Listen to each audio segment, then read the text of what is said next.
What's going on, everybody? Coach Jay in the house that Airdrie built, back for another edition of Technique Tuesday. One of the movements that you're going to see this week is a front squat. We've seen this before and we're probably going to see it again for sure. We've got the barbell front squat. So the difference between squatting with the barbell in the front versus the back is that when the barbell is on the back, that's going to actually allow you, it might actually force you to kind of bend forward a little bit more. All right, with that front squat, by trying to have that barbell in that front rack position, it's gonna prevent you from leaning forward because you don't want that barbell to slide forward. So that way we have to really engage your core, stick that chest out nice and proud, and squat a little bit more taller, all right? So that's gonna isolate the quads a little bit more, get the glutes engaged, and get your core engaged, all right? So because it becomes more challenging, you obviously can do a lot more weight when you're doing a back squat versus a front squat. So when you are first trying out this front squat, don't go crazy heavy. So go a little bit lighter to get that form.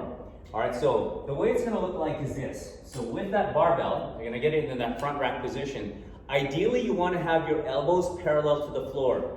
All right, so because once the elbow's down, then that barbell is gonna roll forward. So have the elbows up parallel to the floor. If that's too much, if you've got poor wrist mobility, your triceps are tight, shoulder mobility, your lats could be tight, there could be a lot of reasons for that. You can cross the arms and do that front squat this way.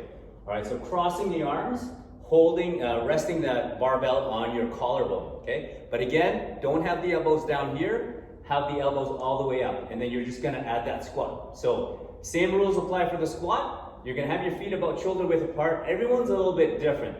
You're gonna push the knees out to open up the hips, and you're gonna push your bum back. That's the first movement.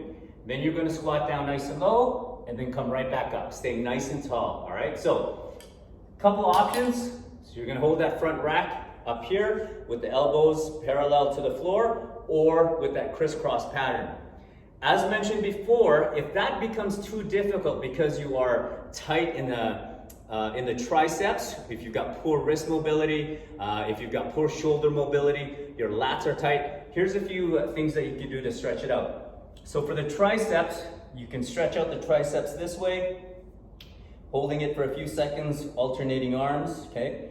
You can roll out the triceps. So if you have a lacrosse ball, you can do that against the wall, or you can actually just do that on the floor here and just kind of roll the triceps out. You're gonna find that spot and you're gonna roll it out, switching sides, of course. And then for the lats, this one's a good little stretch where you're gonna have the elbows on the floor and you're just gonna kind of lean back, all right? And you're gonna hold that position. You can do that against the wall as well, but try those little mobility techniques to open up the lats, stretch out the triceps. That way you can hold that barbell in that front rack position. All right, so a little bit longer than normal, but hopefully that helps. Get into that front squat position because there's a lot of other exercises that involve that front rack position, such as the clean and press, things like that. So let me know if you have any questions. We will see you in the studio. Take care.